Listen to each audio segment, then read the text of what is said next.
बड़ी जानकारी आपको बता दें, संगठन चुनाव को लेकर दिल्ली बीजेपी मुख्यालय में हो रही अहम बैठक अब खत्म हो चुकी है।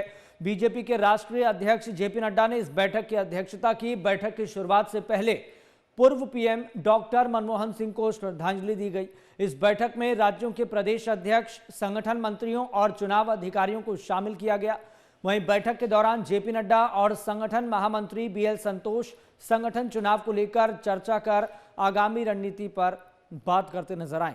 तो बीजेपी अध्यक्ष जेपी नड्डा की अध्यक्षता में यह बैठक हुई है, क्योंकि ये प्रयास लगातार जारी है, क्योंकि भारतीय जनता पार्टी का अपना एक वर्किंग स्टाइल है, एक अपना संगठन है, एक अपना संविधान है जिसको फॉलो किया जाता है। क्योंकि राष्ट्रीय अध्यक्ष का चुनाव हो उससे पहले जो निचले स्तर के जितने भी चुनाव होते हैं, जितने भी संगठन से जुड़े हुए पद होते हैं, उनको एक बार फिर से फिल करना होता है। तो बीजेपी अध्यक्ष जेपी नड्डा बैठक में मौजूद रहे, तो कई राज्यों के प्रदेश अध्यक्ष, संगठन मंत्री मौजूद रहे। तो संगठन के चुनाव को लेकर भारतीय जनता पार्टी की अहम बैठक हुई है।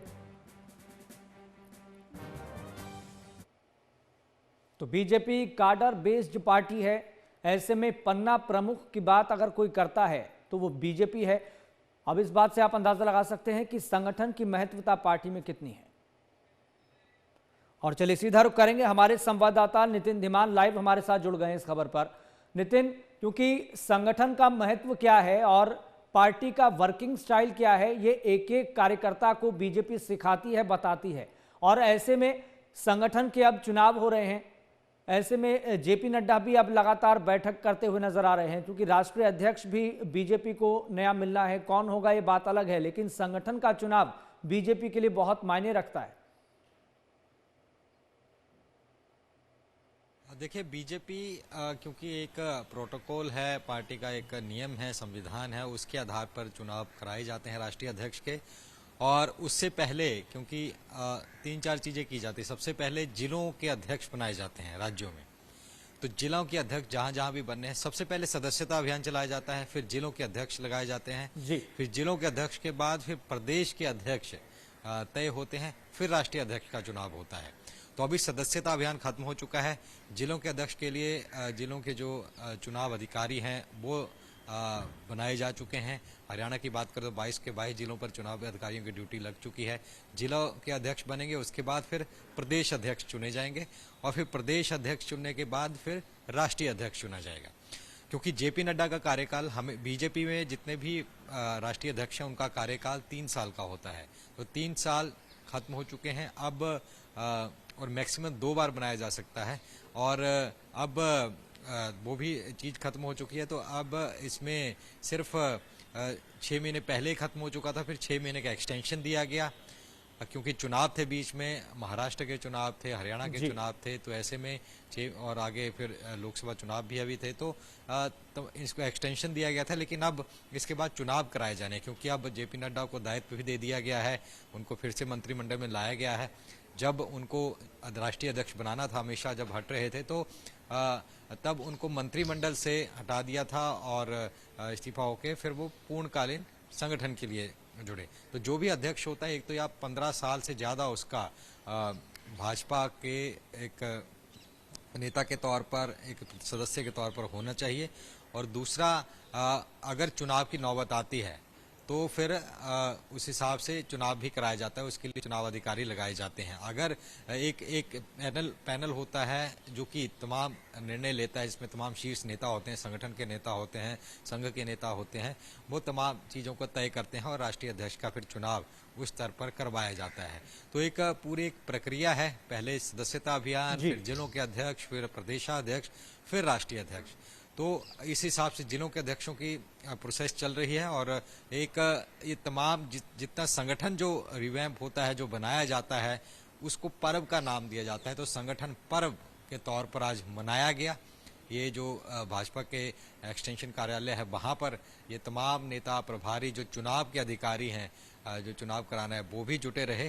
तो वो तमाम चीज़ें तय की गई, संगठन में कौन होगा, किस राज्य का, क्योंकि कहीं पर प्रदेशाध्यक्ष अभी थोड़ी देर पहले ही महीनों पहले ही नियुक्त हुए हैं, तो उन्हीं को आगे कंटिन्यू रखना है या कोई और चेंज करना है। जी। जिलों को लेकर के क्या जो नई नियुक्तियां हुई उनको रखना है या नहीं रखना है, वो तमाम चीज़ें, और 50% के करीब नियुक्तियां हो जानी चाहिए, तब आगे राष्ट्रीय अध्यक्ष का चुनाव होता है। तो तमाम चीज़ों के मद्देनजर माना जाए कि बड़ी जल्दी दिल्ली चुनाव से पहले या दिल्ली चुनाव, क्योंकि आने वाला है, सिर्फ महीने का वक्त और पड़ा है, या उसके बाद राष्ट्रीय अध्यक्ष भाजपा को नया मिल सकता है। उससे पहले जिलों के और प्रदेशों के अध्यक्ष बदले जा सकते हैं। तो आज इस चीज़ को लेकर के मंथन बैठक हुई। बाकी डॉक्टर मनमोहन सिंह को श्रद्धांजलि दी गई, बाकी भी कई चर्चा हुई, और अब देखना होगा कि कब तारीख आती है, या चुनाव होते हैं या सर्वसम्मति से, या किस के चेहरे पर नए राष्ट्रीय अध्यक्ष के तौर पर मोहर लगती है। जी जी। नितिन, भारतीय जनता पार्टी संगठनात्मक रूप से कितनी मजबूत हुई है, या फिर कितना और बदलाव, कितना संशोधन करने की जरूरत है, ये तो चर्चा का विषय है ही, लेकिन जेपी नड्डा के रहते भारतीय जनता पार्टी को कितनी मजबूती मिली, और क्या इस आधार पर जो बीजेपी की पॉलिटिकल परफॉर्मेंस रही है पिछले 3 से 4 सालों के भीतर, क्या उसके आधार पर जेपी नड्डा को एक बार फिर से कमान मिल सकती है?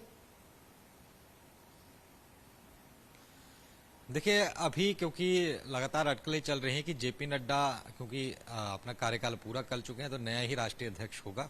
और क्योंकि जेपी नड्डा को अब मंत्रिमंडल में भी बुला लिया गया है। जब जेपी नड्डा को लगाना था राष्ट्रीय अध्यक्ष, तो उनको मंत्रिमंडल से उनका इस्तीफा हुआ था और फिर राष्ट्रीय अध्यक्ष लगाया गया था। तो अब क्योंकि अब इनको दोबारा सेकेंड टर्म जब बीजेपी की आई थी, तो अब क्योंकि अब इनको मंत्रिमंडल में डालिए, तभी क्लियर हो गया था कि अब, और बीजेपी में वैसे भी बार बार एक ही राष्ट्रीय अध्यक्ष नहीं रहता है, हमेशा बदलाव वहां पर होता है, चाहे पहले अमित शाह रहे हों, या नितिन गडकरी रहे हों, या राजनाथ सिंह रहे हों।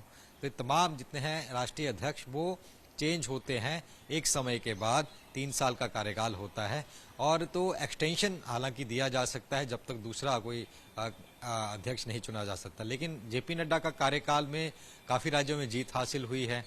अगर हम देखें तो लोकसभा में दोबारा पार्टी रिटर्न हुई है, हरियाणा में जीत हुई, महाराष्ट्र में जीत हुई है, और कई राज्यों में बहुत अच्छा परफॉर्म किया है। जैसे हम देखें, अगर जम्मू में बड़ा अच्छा परफॉर्म पार्टी की है, तो तमाम राजस्थान, मध्य प्रदेश, और कई उदाहरण के बिल्कुल। और संगठन के लिहाज से देखें तो संगठन के लिहाज से पार्टी मजबूत हुई है, क्योंकि सबसे अहम 2 चीजें शुरू हुई थी।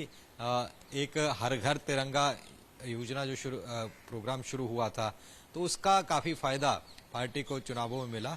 और दूसरा, जब राम मंदिर को लेकर के मुहिम छेड़ी गई थी, हर घर में ऐसे तमाम चीजें हुई थी, तो वो भी कहीं ना कहीं उसका भी पार्टी में जोर शोर से बीजेपी कार्यकर्ताओं ने उसको आगे बढ़ाया। सदस्यता अभियान ठीक ठाक रहा, तो उसके बाद फिर और उसको एक्सटेंशन दिया गया कई राज्यों में, ताकि और सदस्यता अभियान जो करोड़ों का एक लक्ष्य रखा गया है, वो भी कहीं ना कहीं पूरा होता हुआ दिख रहा है। तो बूथ लेवल तक पार्टी पहुंची है, बूथ से भी नीचे पन्ने प्रमुख, जो कि वोटर लिस्ट का पन्ना होता है, उसके पन्ने प्रमुख तक। और इस संगठन का कितना फायदा है, ये नजर आया हरियाणा चुनाव में, जहां की संगठन के बूते ही पार्टी जीती, जो कहीं 32 वोट का फर्क रहा है, तो कहीं 500 वोट का, और एक बहुत कम मार्जिन 1.5%, 2% इस मार्जिन के साथ पार्टी ने जीत हासिल की।